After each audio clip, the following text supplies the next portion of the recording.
Hello everyone. Let's start our next topic, which is hepatobiliary.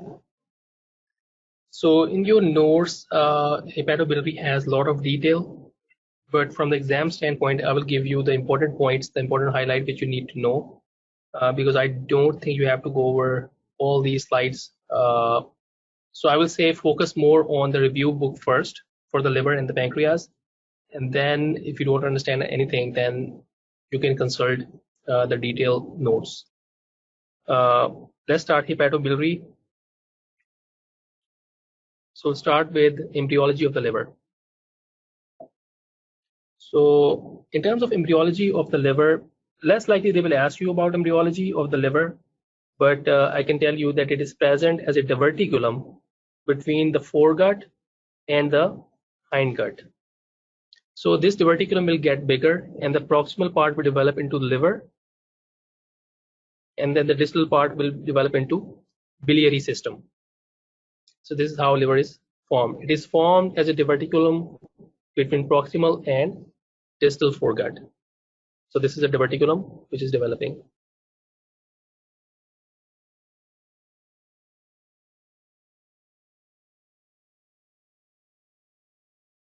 So development of falciform ligament and lesser omentum, will not go into that.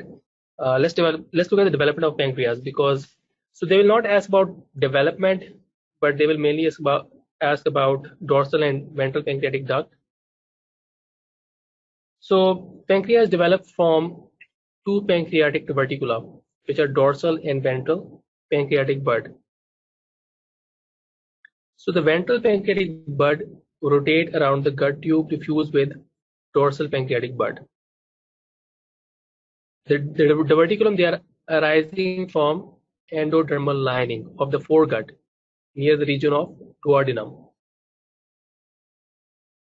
Stomach, duodenum. So here at the level of duodenum, it is arising from endodermal lining of foregut near the region of duodenum. And then ventral pancreatic bud rotate around the gut tube to fuse with dorsal bud. So this is a rotation going on. So this is the ventral bud and this is the dorsal bud. So there is a clockwise rotation going on like this. And if this rotation is abnormal, just remember this is a rotation. If this rotation is abnormal, that can result in pancreatic abnormalities, which we'll discuss. So development of pancreas, ventral pancreatic bud, it form head and uncinate process of the pancreas. So this is pancreas, head, then uncinate process. And then dorsal pancreatic bud from the neck, body, and tail of the pancreas.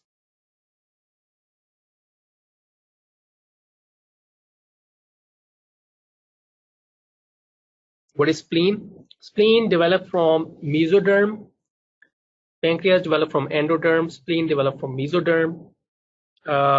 It is formed in the mesentery between spleen and gut tube, which become gastrosplenic ligament. Spleen has its blood supply from splenic artery, a branch from celiac artery. So just remember, spleen developed from mesoderm.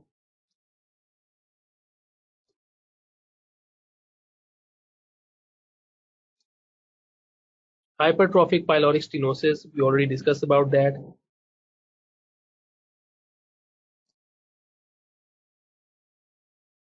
So the important point clinically is non-bilious projectile vomiting. The other point is hypertrophy of pyloric lumen.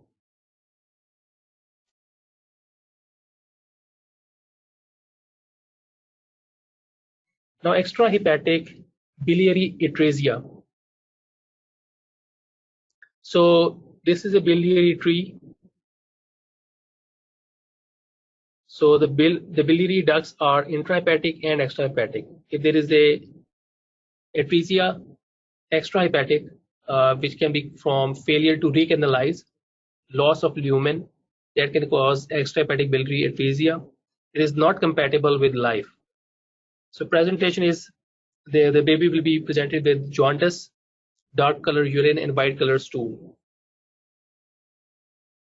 Bilirubin will be very high.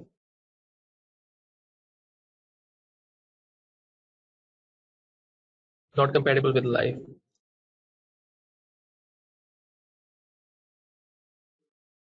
So you can see extrahepatic bile duct narrowing at multiple level. This is normal.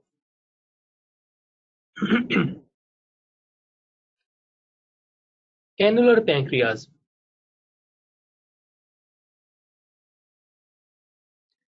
So we were discussing about rotation, clockwise rotation of ventral bud towards dorsal duct of the pancreas, and they combine together, result in the formation of pancreas. But if the rotation is abnormal, that can cause annular pancreas.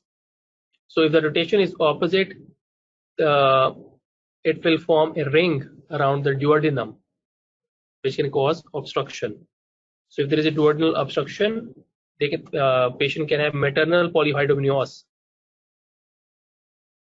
This narrowing usually happen around second part of duodenum. So this is opposite rotation, which will be formed around second portion of duodenum. So you can see that this is seem like it's holding the duodenum. Next is, let's say if the rotation happen normally, but ventral and dorsal pancreatic bud fail to fuse with each other. So that can cause pancreatic divism. So you will see two buds of the pancreas. Mostly it is asymptomatic, but it can cause chronic abdominal pain and pancreatitis.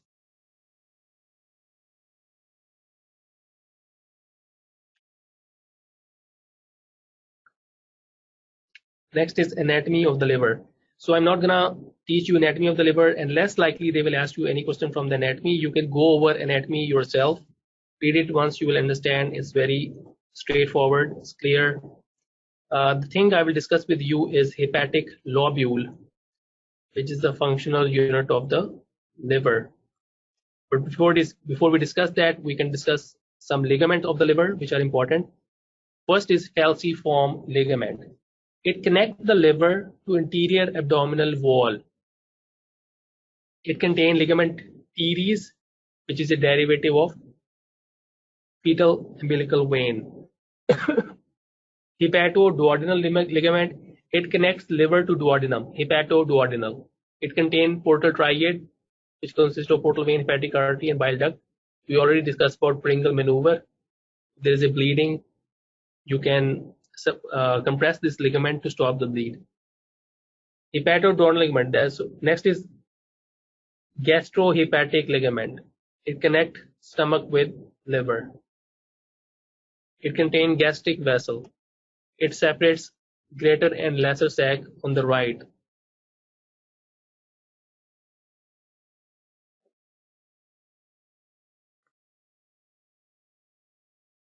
Other ligaments, gastrocolic ligament. Just as the name suggests, it's a ligament between stomach and colon. It connects greater curvature of the stomach with transverse colon. It contains gastroepiploic arteries. Gastrosplenic ligament connects stomach with spleen. It contains short gastric, left gastroepiploic, these two vessels. It separates greater and lesser sacs on the left. Splenorenal ligament connects spleen with posterior abdominal wall. It contains splenic artery and vein, tail of the pancreas.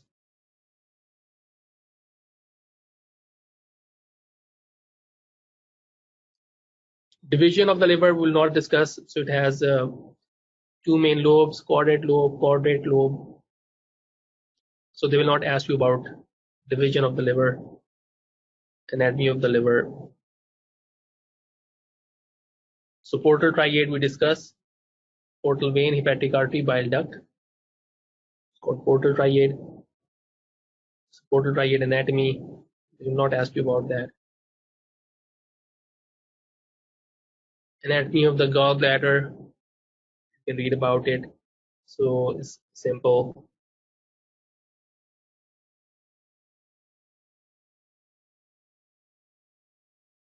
Anatomy of the pancreas, again, you can read about it. It's very simple. They will not ask you about the anatomy. That's why I'm going over the anatomy.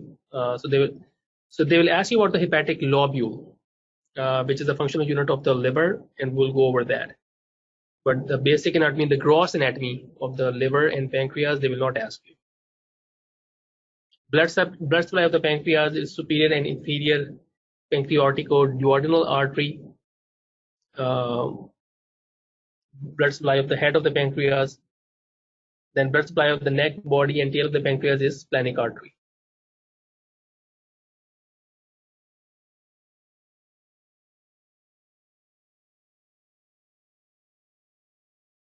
Hepatic portal system.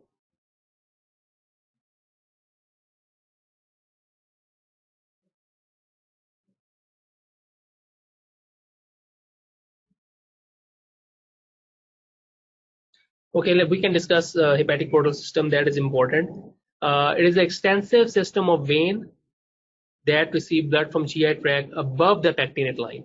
So pectinate line is present in rectum. So venous blood of the GI, it is carried to the liver by portal vein. So once the blood is in the portal vein, it passes through the liver. So portal vein, it passes through the liver by liver sinusoid, which eventually drain into hepatic vein and then into inferior vena cava. Hepatic portal system. Formation of hepatic portal vein. Inferior mesenteric vein drain hindgut, ends in splenic vein. Splenic vein is joined by superior mesenteric vein posterior to neck of the pancreas. So mainly inferior mesenteric vein, splenic vein results in the formation of portal vein.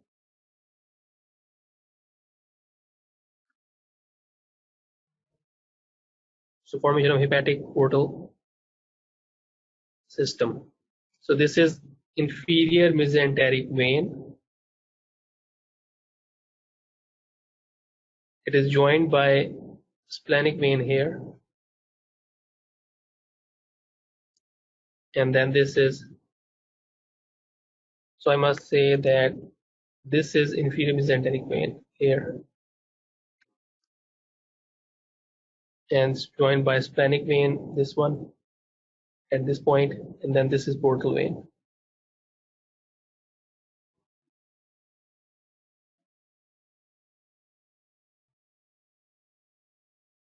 So portocaval anastomosis is basically it's a connection between systemic circulation and the portal system. And if there is any obstruction at to the flow, then these portocaval anastomosis, you will see symptoms there. The most common example of obstruction or increased resistance to portal blood flow is cirrhosis. So when there is obstruction or resistance, then you will see some symptoms.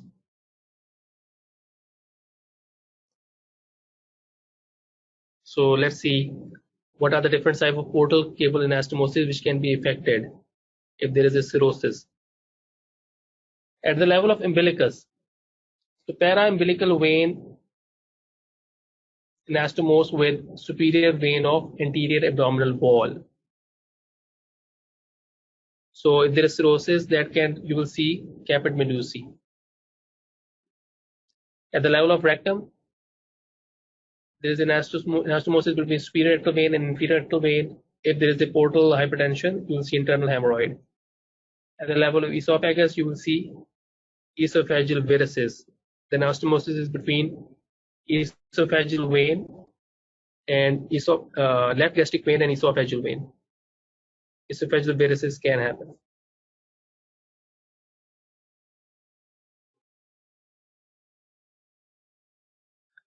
Next is histology of the liver.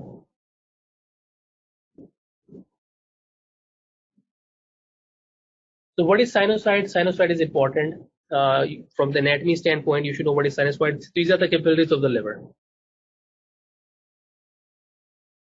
Sinusoids have fenestrated, discontinuous fenestrated capillary. What are the Kupffer cells? They are specialized cells of monocyte macrophage system. They patrol in space of Dicey. What is space of Dicey? The space, this is a space around sinusoid that lies between hepatocyte and sinusoid. So let's say this is central vein,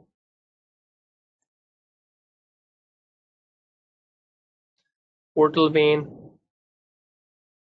and then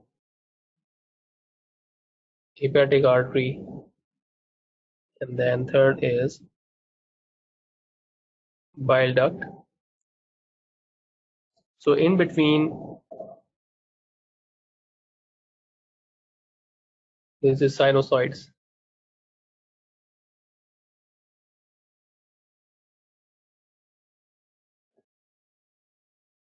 So between the hepatocyte and sinusoid, there will be space of Dicey.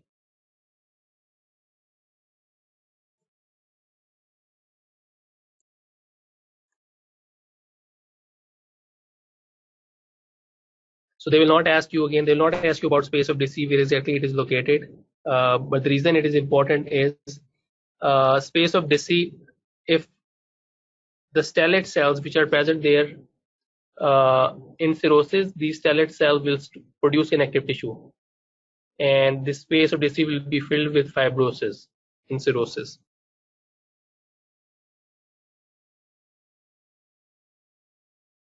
Histology, they will not give you these images.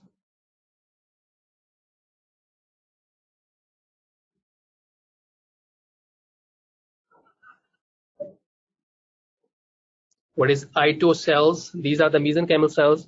They store fat and fat soluble vitamin, especially vitamin A. So how these cells are stimulated? In response to injury, they can release type 1 collagen, which can cause cirrhosis, leading to development of portal hypertension.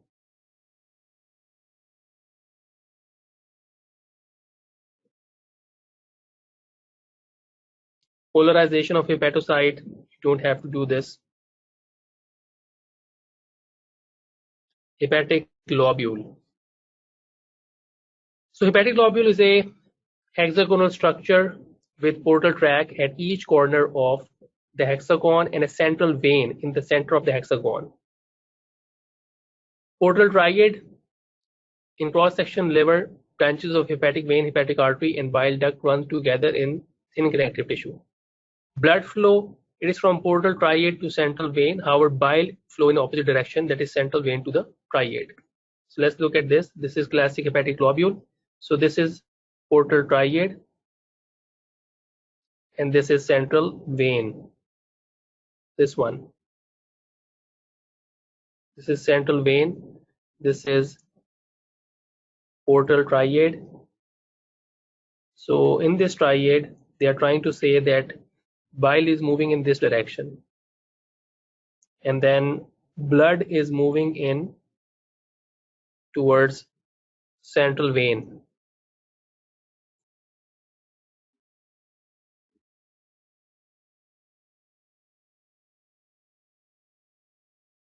So in this triad, there is a portal vein, hepatic artery, and bile duct.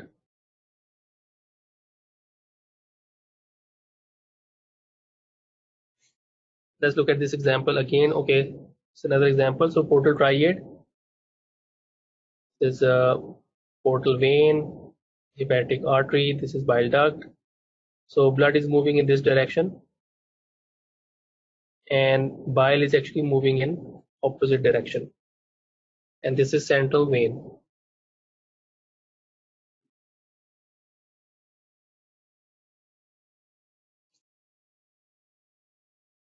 Same image.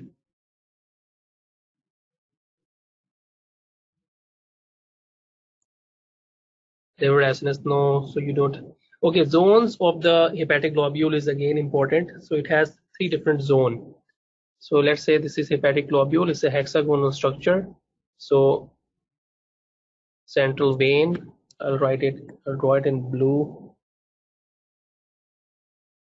And then in the corner, there is a portal triad. So this is divided into zone 1, zone 2, this is zone 3. Zone 1, zone 2, zone 3. So zone 1 has a maximum blood flow because you can see that this is close to portal triad, which contain portal vein, hepatic artery, and bile duct. It has a maximum blood flow. So it has a very low risk of ischemia.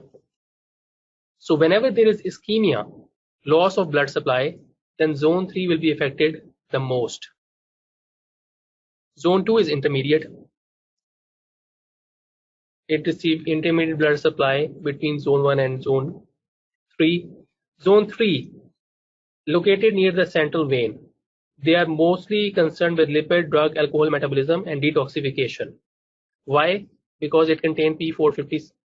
P450 system is present in zone 3. But it is located away from the artery. It is very highly deoxygenated, and high risk of ischemia is present in zone 3 if there is ischemia. So let's say there is ischemia because of congestive heart failure, it can result in nutmeg liver. What is nutmeg liver? In hepatic globule, ischemia around the central vein, and then corner will be spared. It's nutmeg liver.